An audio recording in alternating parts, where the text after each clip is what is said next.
I have tried to film this video so many times, and I'm just gonna chill out and just talk about this album with you guys because I feel like that would be the best way to go about this instead of trying to be so about it. So yeah, I want to go ahead and give a quick shout out to who inspired me to do this video, and that is Raz0r Fist. I'll link his channel below. He has a really cool series on there where he talks about particular artists and their albums and just their journeys, and it's really interesting. He does a really good job of making sure that his videos are accurate and they're really interesting, so I would recommend you check them out. Today I'm doing something kind of similar to that. I'm going to be talking about one of my favorite Queen albums, Sheer Heart Attack. It's one of the best Queen albums in my opinion, but yeah, I'm going to be doing this with different albums, and you guys can request an album below. I'm probably just going to do my favorite ones you request, popular ones, that kind of thing. So yeah, if I'm looking back and forth, it's because I have some notes right here hanging on the wall, and then I have my laptop right here with all the information on it, just so I'm sure that I'm not giving out false information, and I want to make sure that I get this right. So yeah, let's go ahead and get into it. Sheer Heart Attack is the third studio album by Queen. It was released on November 8th of 1974 by EMI Records in the UK and Elektra Records in the US.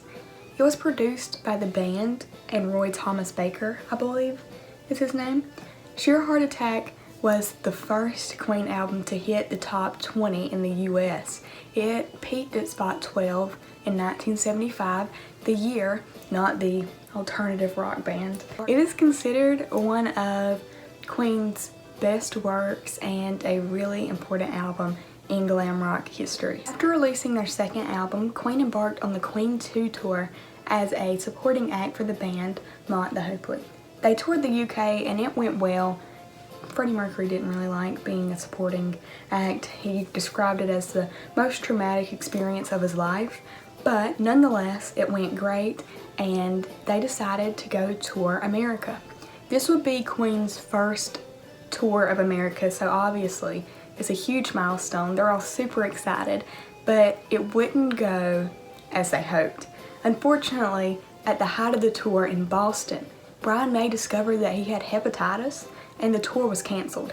Queen returned back to the UK where Brian was hospitalized and treated for his illnesses. After all this happened, Queen was finally ready to get to work on their third studio album, when yet again Brian was hospitalized for an undiagnosed stomach ulcer.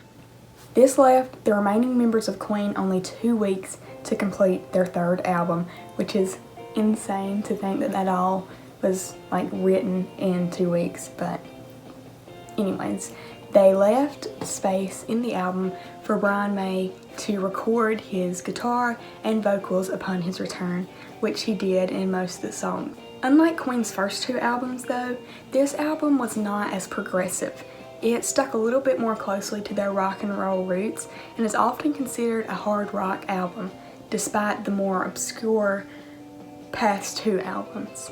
This shift was really important in Queen's development and in Queen's history because it really proved they could go from this progressive kind of off-the-wall band to producing a hard rock, like a traditional hard rock album, and then go on to produce a rock and roll album that included gospel and opera and a night at the opera, and that really is what boosted Queen into stardom, was their ability to shift. And this was the first of many shifts in Queen's career, which is what Queen is known for, is their just ability to diversify their sound, and this was the first of many times that they would do this. So now that we've discussed the creation and the sound of the album, let's get into the most notable songs on the album. Killer Queen was probably the most notable song on that album just due to its immense popularity. It was and still is the most popular song on this album, if not one of Queen's most popular songs. It reached number 2 in the British charts and number 12 in the US Billboard singles charts, I do believe. It was written by Freddie Mercury in a single night and was about a high-class prostitute, which makes sense coming from the musical Prostitute. It was very popular, but at the time of recording, Brian was actually still in the hospital, so they had to leave gaps and spaces in the songs for Brian May to fill in upon his return, which he did indeed do, obviously. The song gave this band its first international hit and was so popular that they were able to perform it on Top of the Pops. The next song I want to talk about is Now I'm Here. It's one of my personal favorites on the album and one of my personal favorite Queen songs ever. It was written by Brian May while he was still in the hospital as he reflected on his experience with touring before he came down with hepatitis. He actually played his own piano in this song, which is a little bit odd because normally when we think about the piano player of Queen, we think about Freddie Mercury. But in this song, Brian insisted on playing his own piano. The next one I want to talk about is Stone Cold Crazy. I love this song, but it was an early Queen song and it was arranged and rearranged many times before it was actually put down on an album. Due to this and the age and I guess the arranging and rearranging, no one could quite remember who actually wrote it. So this would be the first of many Queen songs in which all members would share credit for writing it. This song includes a fast tempo and a good bit of distortion, which makes sense when you consider what it's about. I didn't even know this and I found this really interesting whenever I actually saw this, but it's about gangsters and it even makes a few references to Al Capone, which I found really interesting. I've loved this song for forever and I had no clue. I knew it was about like criminals and stuff, but it's kind of poking fun at organized crime, I guess, because there's a few funny lines. It was actually covered by Metallica, in which they replaced some of the funny lines with more violent ones. Like in the original version, the Queen version, it says running down the street, shooting people that I meet with my water gun or something like that. But Metallica redid that and said running down the street, shooting people that I meet with my fully loaded Tommy gun. So yeah, it's a little bit of a little interesting fact. I did not know that was what it was about, and I found that really interesting. This song was played at almost every Queen concert with the 4-year span of 74 to 78. Misfire was John Deacon's first original composition for the band, and for that reason alone, it deserves to be included in this video. Next one I want to talk about is Brighton Rock. It was written by Brian May in the Queen 2 session, but they decided, which I'm sure most of us would agree, that it wasn't really cohesive with the rest of Queen 2, and they found that it fit a lot better with Sheer Heart Attack, so they included it in this album. The song is about two lovers who meet on a public holiday in Brighton, which was kind of a popular theme back then. The Who even did a song on meeting in Brighton on a holiday, which is kind of interesting. The studio version contains one main guitar with one echo guitar, but in concert, Brian liked to do one guitar, one main guitar, and then two echoes. This guitar solo is one of May's finest works and even ranked number 41 on Guitar World's 100 Greatest Guitar Solos of All Time. It is a amazing solo.